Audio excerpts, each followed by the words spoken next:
Kāpēc? Visiem bija jautājums. Kāpēc? Ir tā, ka...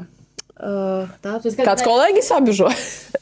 Visi grib trēšu. Klienti atstāja sliktu reviju, es tā,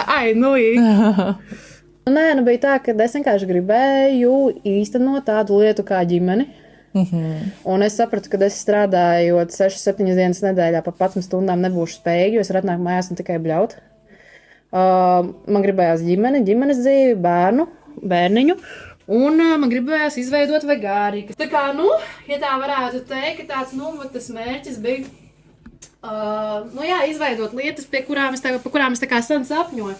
Jo tagad tu strādā savā profesijā un visu laiku kaut ko tā kā dari, bet no rīta līdz vakaram tu esi make-upā vai apmācības stundā vēl kaut kā, pa kuru laiku es vispār atrastu spēku un enerģiju.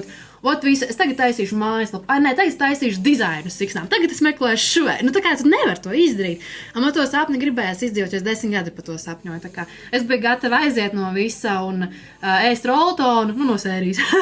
Un pirkt maiku, nezinu, man bija vienalga, es biju vienkārši fully iet iekšā tajā, pa ko es tā kā sapņoju un par ko es tā kā ticēju, ka tas ir tā kā,